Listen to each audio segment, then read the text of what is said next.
그런데 부부 중에 한 사람은 가정연합에 있고 한 사람은 여기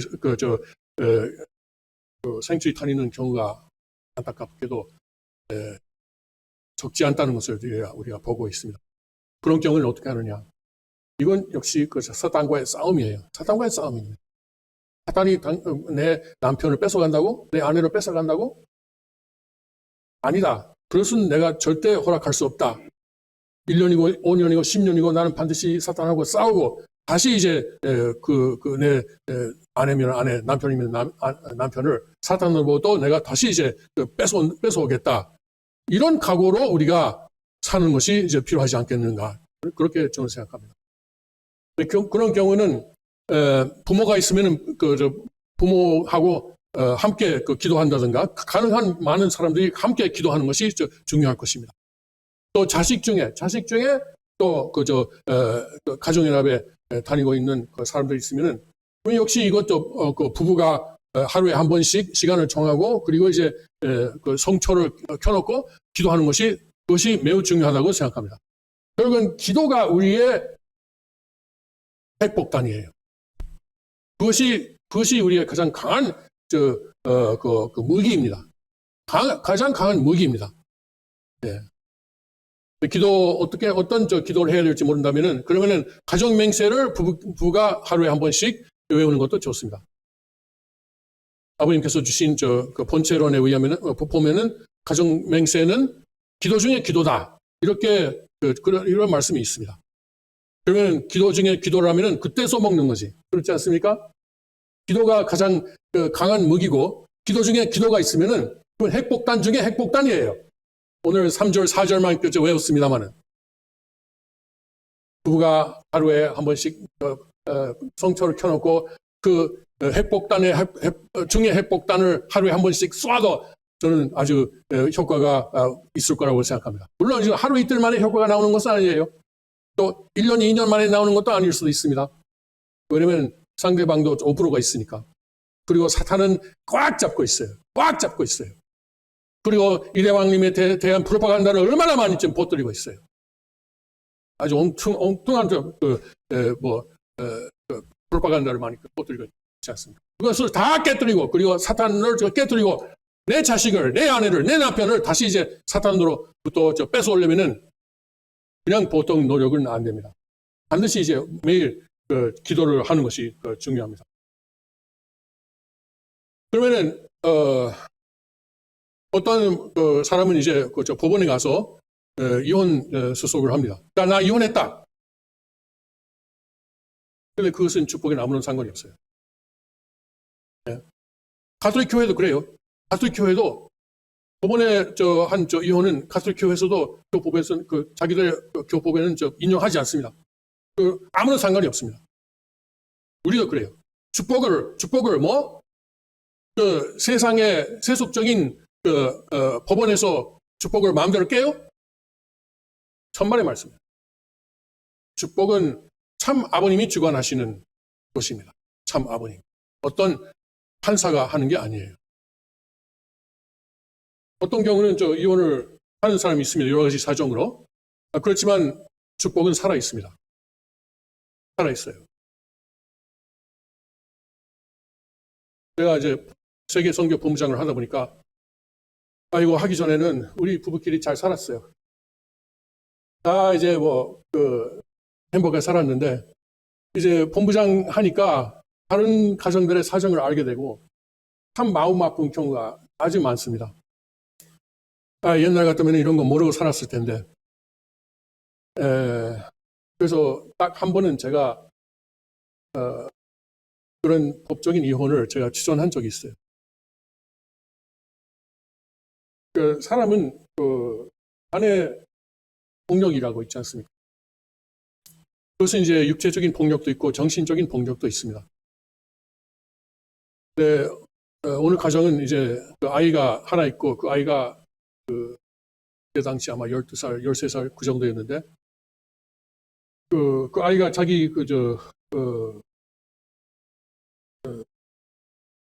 부모 중에 하나가 자기를 죽일 것 같다. 죽일 수도 있다. 이렇게 겁이 난다 그래요. 그리고 하도 그렇지 않아도 제가 그런 말을 하기 전에 몇 년 동안 카운슬링을 했죠. 저 가정을. 하도 안 되니까 당신들을 이제 그 나라의 그 사회복지단체로 가고, 거기서 조언을 받으라 했습니다. 그건 한국도 아니고 일본도 아닙니다. 그래서 갔더니 그 사회복지단체에서도 이런 경우는 이혼하는 게 좋겠다 이렇게 결론을 내고, 그리고 그 나라의 법원에 가서 이혼을 받았습니다. 그리고 이제는 이제 그 아이가 살고 싶은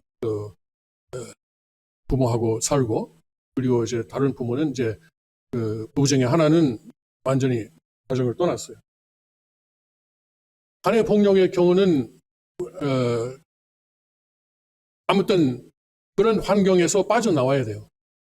자기 그 신체 안전이 위협받고 있거나, 아니면 정신적으로 억압을 받거나, 아니면 정신적으로 너무 학대를 받는 경우라면은 거기서 나와야 돼요. 나와야 됩니다. 우선 다른 환경으로 바꿔야 됩니다. 한국은 모릅니다만 미국은 경찰에다 신고하면은 경찰이 와서, 만일에 그것이 이제 폭력이라면은, 육체적인 폭력이라면은, 그러면은 폭력을 하는 사람, 아버지면 아버지, 어머니면 어머니를 잡아갑니다. 체포해요.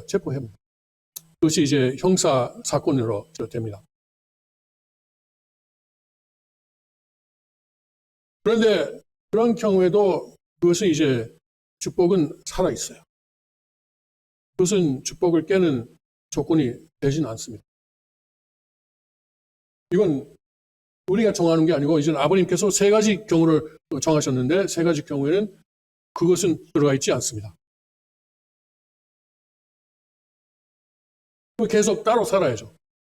축복을 유지한다면은, 축복을 가치를 알고 축복을 유지한다면은. 물론 따로 살다가 한쪽이 또 다른 사람하고 결혼하면은 그것은 타락이 되니까 그때는 상황이 달라지죠. 그렇지만 양쪽 부모가 따로 살면서도 이제 예를 들어서 교회에 나오고 신앙을 유지하고 있으면은 교회 떠난 것도 아니고, 분명 그것은 아이가 있으면 아이 못 낳는 것도 아니고, 그러니까 축복을 깨는 이유가 성립되지 않습니다. 네, 어떤 사람이 저한테 그래요. 우리 남편이 도저히 이제 생체를 안 오겠대요. 어떻게 하면 좋습니까? 라고 하니까 제가 그랬어요. 당신하고 당신 남편하고, 여자예요? 저한테 의논하는 게. 당신하고 당신 남편하고 나이 차이가 어떻게 되느냐? 그랬더니 남편이 훨씬 더 나이가 많대. 그래서 제가 그랬어요. 그건 됐네. 당신 그 사람 죽을 때까지 기다리면 된다고. 그래가지고 영육 축복 받으면 된다고. 일단 상대방이 그 연계 가면은 여기 마음대로 해요. 마음대로 해요. 네. 제 아버지도 그래요. 끝까지 이제 아버님을 인정 안 하셨는데, 보세요. 이제 6월 달이면은, 양력 6월 달이면은 이대왕께서 조상회원 축복을 하십니다. 그때 제 아버지 이름이 들어갈 거예요? 안 들어갈 거예요? 내 마음대로 해, 내 마음대로. 내가 정적왕이야. 네? 그런 방법도 있어요. 그런 방법도 있어요. 정적왕이 그런 권한을 가지고 있습니다. 우리가 그런 식으로 이제 축복의 가치를 그때 생각할 필요가 있다는 것입니다. 그리고 이제 영계와 육계의 관계를 우리가 생각할 필요가 있다는 것입니다. 그때 여자 식구가 왕비죠. 왕비도 웃으면서 그렇게 하겠다고 그랬어요. 네. 잘 살고 이제 음식을 잘 먹고 운동 잘 하고 자동차 탈 때는 꼭 안전벨트를 하고, 네? 그리고 이제 이쪽이 더 오래 살면 되는 거야. 이거 농담 같은 일이지만 심각합니다. 우리는 교회에서 사람을 이제 축출하는 경우는 없습니다. 그러니까 엑스커뮤니케이션이 그런 건가요? 한국말이 맞는지 모르겠습니다. 교회에서 사람을 내쫓지는 경우가 없다는 것이죠. 예? 퇴교 시키는 경우가 없습니다. 왜냐면은 그 메시아가 그래요. 우리는 메시아를 모시는 단체이기 때문에 메시아적인 사명을 가진 단체인데 메시아는 당신은 안 된다고 할 수 없어요. 아버님은 이제 연계 메시지 보시면은 심지어는 스탈린, 히틀러도 다 축복을 하셨어요. 예? 스탈린, 히틀러도 다 축복하셨어요. 연계에서. 예, 연계 메시지 보시면 그래요. 아무리 악한 사람이라도 아버님은 그 사람을 이제 축복을 하십니다. 그런데 우리가 퇴근을 하지 않지만 사람이 행동으로 자기는 우리 신앙 공동체를 떠났다고 나타내는 그런 행동이 있습니다. 근데 그것은 우리가 쫓아낸 게 아니라 자기가 스스로 나간 것이죠. 그런 경우가 있습니다. 그런 것이 이제 그 신앙을 버렸다, 교회를 떠났다, 이렇게 우리가 할 수 있는 그 경우입니다. 근데 구체적으로 이것은 제 생각으로 해서 이제 그 어떤, 이래왕께서 하신 말씀은 아니지만은 제가 5가지를 일단 생각해 봤습니다.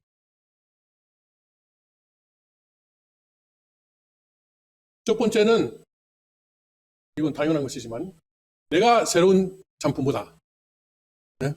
이건 분명히 교회 떠난 거잖아요. 그렇죠? 아니면 주변 사람들이 당신은 새로 잠품이십니다 할 때 그것을 이제 아니다라고 고쳐지지 않는 경우. 이건 삼남 현진 씨에 해당되는 내용이 될 것입니다. 교회를 떠났어요. 아버님의 길에서 떠나버렸어요. 그 두 번째는 공개적으로 아버님을 비판하고 어디 유튜브에서나 아니면은 그런 공개적인 자리에서 아니면 기독교 기성교회 가가지고 나는 옛날에는 동일교회 다녔지만 이제는 아니다. 문선명은 거짓이다. 이런 말을 하면은 그것도 이런 퇴교, 그러니까 자기가 스스로 나갔다는 그런 조건이 될 것입니다. 그런 사람이 실제 있습니다. 안타깝게도. 세 번째는 이제 대신사 상속자가 아니다. 그러니까 이대왕께서 대신사 상속자가 아니다라고 이대왕을 아니면 3대왕을 부정하는 그 경우입니다. 이것도 역시 우리 신앙 공동체를 나는 떠났다. 나는 더 이상 거기에 속하지 않다라는 것을 말하는 거나 마찬가지입니다. 네 번째는 이 축복이라는 건 가짜다. 축복을 받아도 그건 이제 별로 의미가 없다. 옛날에 이런 경우가 있었어요. 뉴파운드랜드에서 딱 한 쌍이 축복을 받게 돼 있었어요. 토요일날. 그리고 하객들이 오고, 그리고 다 이제, 옷을 다 정장하고 입고 오고, 그리고 미국은, 돈을 주지 않고 물건을 주지 않습니까? 미국의 그 결혼은. 그래서 그 정석이다, 무슨 토스터다, 무슨, 여러 가지 가정 제품을 비롯해서 물건을 가져와요. 결혼식에는. 그런 선물도 다 들어오고 있어요. 근데 제가 우연히 그때 축복을 받아야 할 신랑을 교회 사무실에서 만났습니다. 그래서 축복을 축하한다 하라니까 이 남자가 무슨 말을 하냐면은 그 여자가 결혼하고 싶어서 해주는 건데 그렇게 시작하는 거예요. 나는 사실 그 여자가 별로고 일단 결혼해놓고 다른 사람이 나타나면은 실제 내 앞에서 그런 말을 하는 거예요. 이거 나는 얼마나 충격을 받았는지. 아니 축복 받는 날에 그런 말을 하는 사람이 어디 있어요? 근데 그 말 제 앞에서 고백하는 거예요. 야 이건 큰일 났다. 근데 하객들이 오고 있어요. 이대왕께서도 이제 꼭 도착하시고 이제 시기 30분 후면은 축복 행사가 시작하는 거예요. 제가 그걸 그냥 놔둘 수 있어요? 제가 주차장에 나가서 이대왕께서 오시는 것을 기다렸죠. 오시자마자 이 쌍은 다시 한번 면접하시는 것이 어떻습니까? 지금 그 남자가 저한테 이런 고백을 했는데 라고 말씀드렸어요. 그래서 왕께서 내가 알아서 할 테니까 들어가 있으라고 하시고 제가 가니까 나중에 보니까 그 교회 한 구석에서 이대왕 내외분이 그 사람들을 이제 신랑 신부 두 사람을 놓고 카운슬링을 하시더라고요. 그리고 이제 그 결론이 뭐냐면은 그러면은 한 달 반 축복을 일단 연기하겠다. 그런 결론이었습니다. 하객들이 다 와 있는데. 하객들은 일반 사회 사람들이에요. 결혼식에 왔는데 결혼식이 없대. 결혼식이 한 달 반 연기됐대. 말이 돼요? 자기들 가져온 물품을 가지고 다시 돌아가야 돼. 결국 가정이랄까, 그 쌍은 한 달 반 안에 헤어지기로 하고, 그 남자는 뭐 얼마 후에 세상으로 흘러갔어요. 당연하죠. 이 축복의 가치를 전혀 모르는 사람이에요. 전혀 모르고 그 가치를 아예 부정하는 사람이잖아요. 그 여자분은 다른 사람하고 축복을 받고 훨씬 좋은 남자하고 축복받고 지금 잘 살고 있습니다. 거기서 박수 안 하셔도 됩니다. 박수 하지 말라는 건데. 자, 지금까지 제가 4가지를 했나요? 다섯 번째는 그 이대왕을 상대로 아니면은 교회를 상대로 법원에서 이제 민사 소송을 제기하는 것입니다. 아니면 뭐 형사 소송 그렇지만 뭐 교회를 소송하는 경우는 뭐 이제 그런 법원 싸움이 되면은 서로 적대 관계가 되니까 더 이상 우리 공동체 이론이라고는 할 수가 없죠. 그런 것을 통해서 그런 행동을 하는 사람은 그러면 이제 교회 떠났다라는 조건이 성립되고, 그리고 남은 그 사람은 두 사람 부부적인 남은 사람은 이제 축복을 해도 아버님께서는 그것을 허락하신다는 조건이 성립됩니다. 해도 좋다는 것이죠. 하라는 것이 아니고. 그래도 이제 남은 그 사람이 그래도 우리가 그런 영혼의 인연을 설정하겠다. 그리고 축복의 가치를 우리가 생각하면은 내가 그 축복을 버릴 수 없으니까 기다리겠다. 이 사람이 이제 회개할 때까지 기다리겠다. 돌아올 때까지 기다리겠다고 한다면은 그것은 아주 훌륭한 결정이라고 저는 생각을 합니다. 그것도 자기 스스로의 책임으로 그 결정을 해야 됩니다. 교회에서 그렇게 해달라고 요청할 수도 없고, 아버님께서 그걸 그렇게 하라고 명령도 안 하십니다. 스스로의 신앙생활의 맥락 중에서 그런 아버님과의 관계에서 그러는 것입니다. 축복을 그렇게 나는 쉽게 버릴 수 없다. 아버님께서 지금까지 얼마나 많이 고생을 해오시고 아버님의 보혈로 우리가 지금까지 이렇게 구원을 받고 있는데 그것을 나는 사탄이에게 그렇게 쉽게 넘겨줄 수는 없다라고 강한 의지를 가지고 싸우겠다고 각오를 하고 하면은 그러면 그 사람은 아주 훌륭한 용사라고 할 수 있습니다. 그렇지만 그것은 아무도 그것을 강요할 수는 없습니다. 목사도 그렇게 해달라고 요청할 수도 없습니다.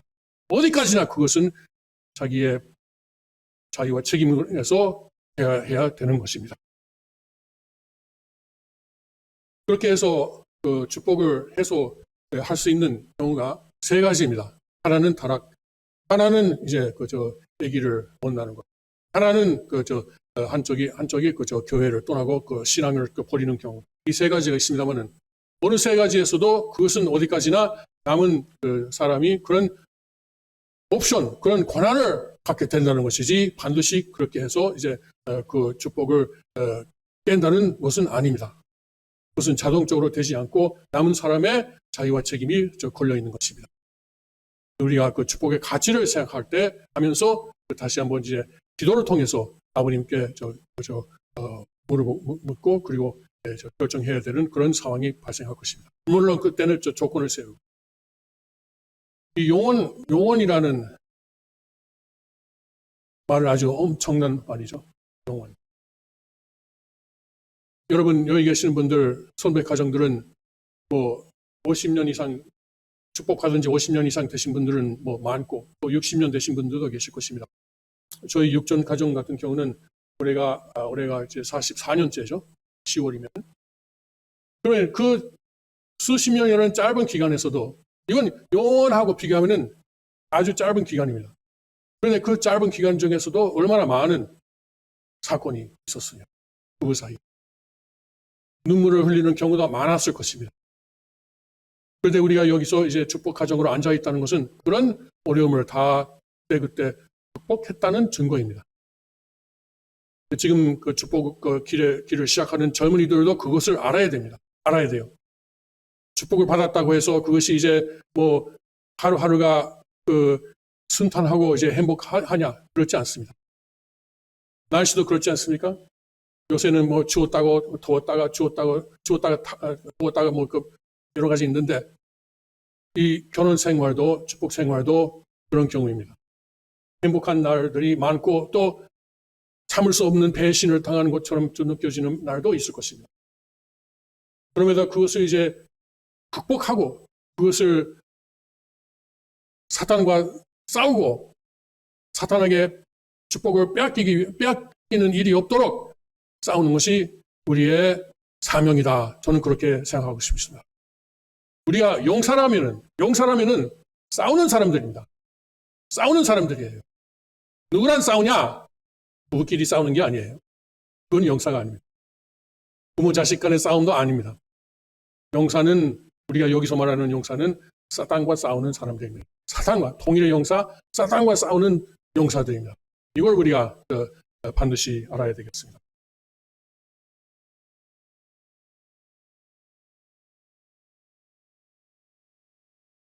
그런데 어떤 사람은 그래도 아버님이 자비로우시니까 용서하시겠죠. 이런 사람들 있을 수 있습니다. 그런데 그게 바로 사탄의 소리입니다. 처음에 말씀하신 것처럼 아버님께서는 육체를 쓰고 계셨을 때는 우리의 죄를, 우리의 실패를 많이 대신 탕감해 줄 수 있었습니다. 그런데 지상에서 저지른 죄는 지상에서 탕감해야 됩니다. 그럼 이제 더 이상 육체가 없으신 아버님은 더 이상 우리의 죄를 대신 탕감해 주실 수 없다고 저는 봅니다.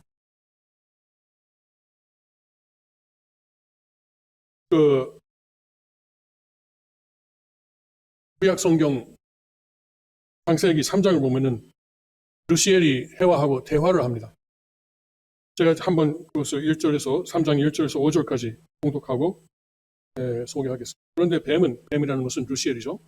뱀은 여호와 하나님이 지으신 들짐승 중에 가장 간교하니라. 뱀이 여자에게 물어 이르되 하나님이 참으로 너희에게 동산 모든 나무의 열매를 먹지 말라 하시더냐.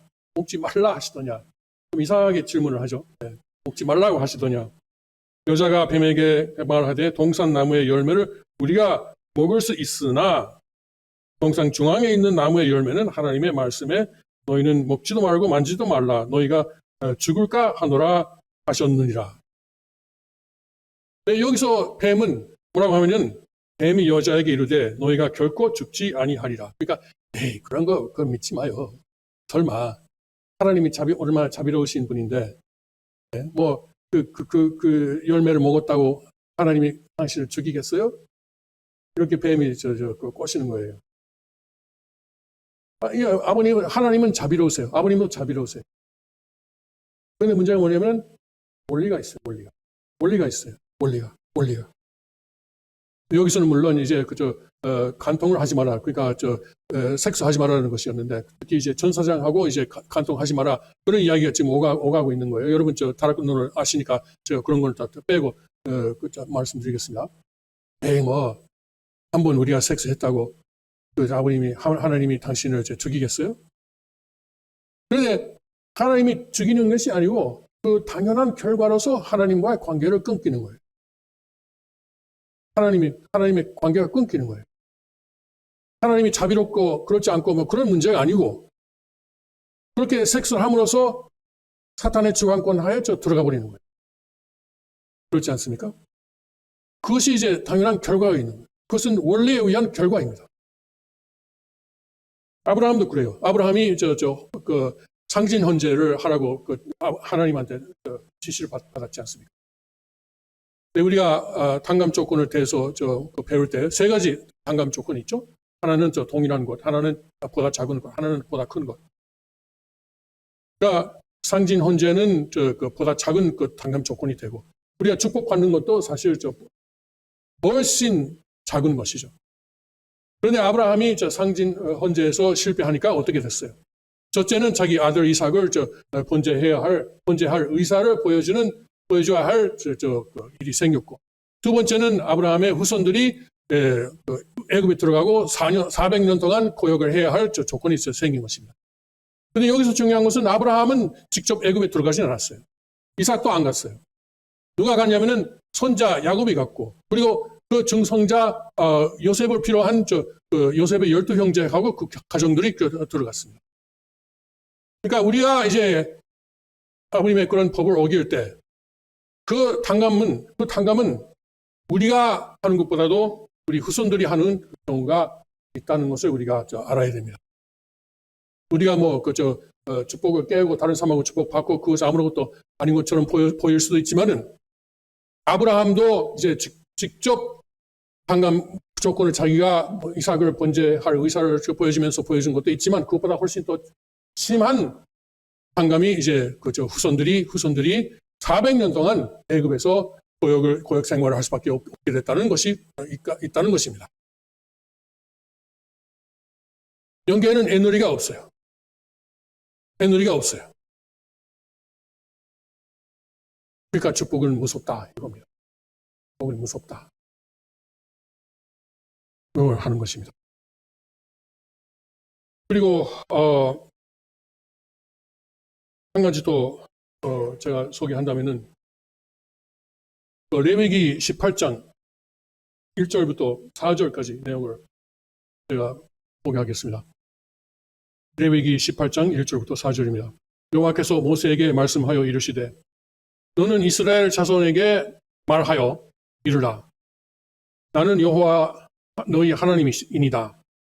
너희는 너희가 거주하던 이건 애굽에서 나오는 길에서 하나님께서 말씀하시는 거예요. 이제 광야에 있어요.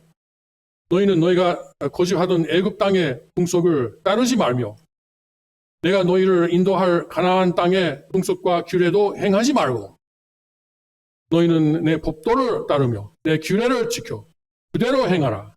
나는 너희의 하나님 여호와이니라. 이상 레위기 18장 1절에서 4절을 봉독했습니다. 그러니까 지금까지 400년 동안 애굽에 있으면서 이스라엘 후손들이 많은 이제 잘못된 풍속을 배웠죠. 사실 기독교에서 아멘이라고 하지 않습니까? 일부 설에 의하면은 그것도 이제 애집의 태양신의 이름을 좀 줄인 것이다 이런 내용도 있어요. 근데 성경을 검색하니까 아멘이라는 말이 언제 나오냐면은 이스라엘 후손들이 이제 애굽을 떠난 후에 나옵니다. 네. 그것이 아직도 오늘날 남아 있는지 그래서 아버님께서 아멘을 아주로 바꾸셨는지 저는 모르겠어요.